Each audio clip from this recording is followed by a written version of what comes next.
Así que debemos entender esto. ¿Por qué murió Jesús?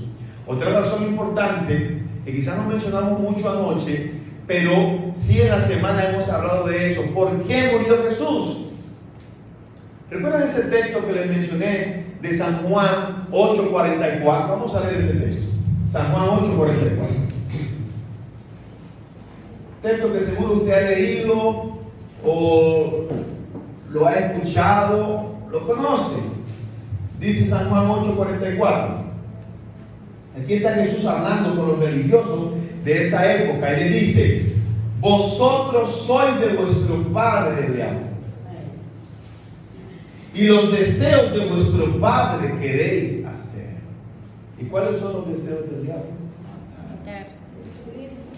Él ha sido homicida desde el principio y no ha permanecido en la verdad, porque no hay verdad en él. Cuando habla mentira, de suyo habla, porque es mentiroso y padre de mentira. Es interesante que en este versículo Jesús dice que eres un homicida, y dice que desde el principio es un homicida.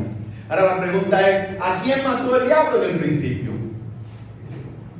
Pero él no mató a nadie que la Biblia registre. Pero la Biblia dice algo interesante. Aquí dice: los deseos de vuestro padre. Y como vimos esta semana, el Dios ve el pecado desde el punto de vista de la concepción, no de la acción. Así que como su único y más grande deseo era matar a Cristo. ¿Recuerdan por qué él quería matar a Cristo? Cristo, que es Miguel, el que es semejante a Cristo, él quería ser semejante al Altísimo, pero ya había uno que era semejante al Altísimo. No podía haber otro semejante al Altísimo. Cristo, Michael, el que es semejante al Altísimo, ya era Cristo. Entonces él dice: mientras Cristo viva, yo no podré ser semejante al Altísimo. Así que desde el cielo él se propuso hacer guerra contra Cristo y matarlo. Por eso dice la Biblia que hubo guerra en el cielo. Ahora él no pudo matar a Cristo en el cielo, pero el deseo de matarlo para el cielo es tomado como un pecado. Porque el pecado, y eso es importante que siempre lo sepamos. Miren, hermano, voy a decir algo que yo aprendí hace mucho tiempo. El momento apropiado para ponerle fin a un pecado es cuando aún es un pensamiento, cuando está en pañales. El momento apropiado para ponerle fin a un asesinato, a un adulterio, a un engaño, es cuando es un pensamiento.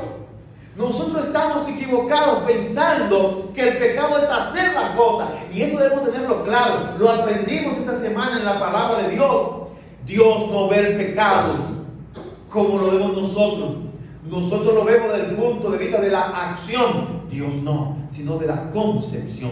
Cuando lo concibes y lo mantienes en tu mente, el pensamiento se convierte en un deseo. El deseo se lleva a la acción.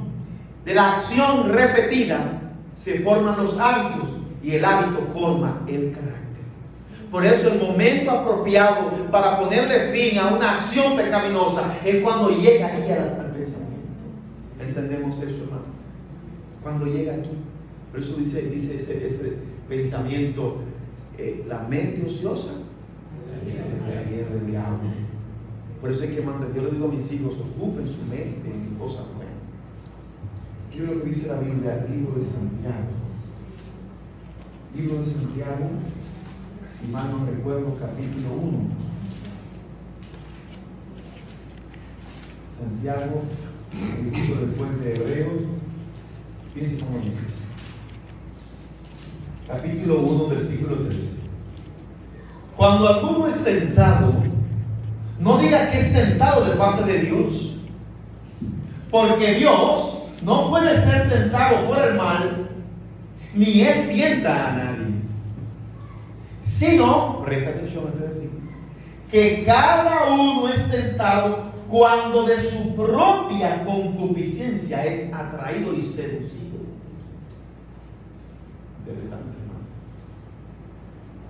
de su propia concupiscencia. ¿Qué es concupiscencia? Pensamientos, instintos bajos, instintos y deseos pecaminosos.